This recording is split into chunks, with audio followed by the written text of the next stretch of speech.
Our 10-minute competition run has started. This Alabama robot showing green, which means it's fully autonomous, and obviously the students on the video are not touching the controls. You can see them casually.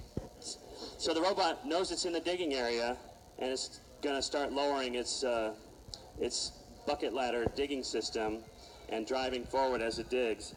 On the right-hand side, Alaska Fairbanks on the B side is traversing over the obstacles field. You can see they just straddled a pretty good sized rock. So this robot for Alaska is capable. It has a very high ground clearance, and so it can straddle these rocks, which is a really great feature. Now I noticed, Kurt, that the Alabama robot, it really got up and went really fast. It wasted no time. It wasted no time. The Alaska team, though, kind of going at a very steady pace. I think there's something to be said about going slow and steady.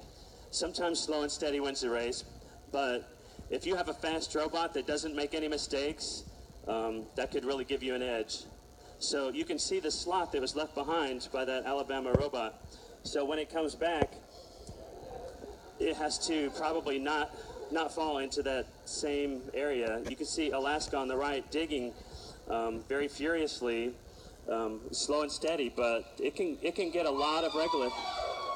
Alabama digging, and this is fully autonomous because the green LEDs indicate.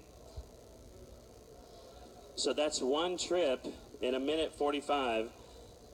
So do the math. How many trips can they do in 10 minutes?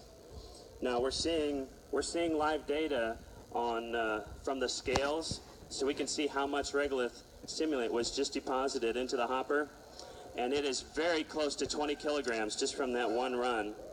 Now this is going to be interesting because the wheels on the left side of the screen are going to be going into the trench that it just dug.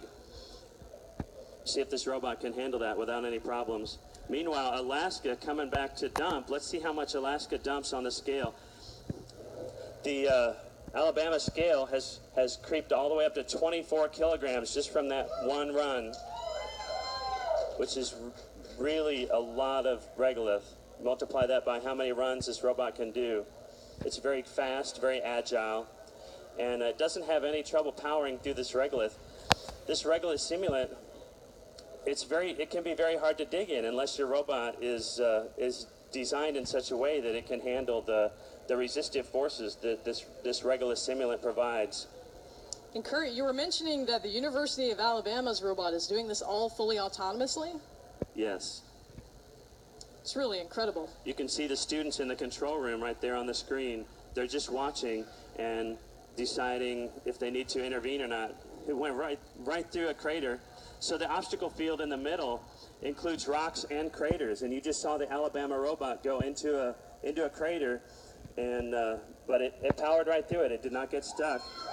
There it's dumping, and it's dumping a lot. That was a lot of regolith stimulant right there.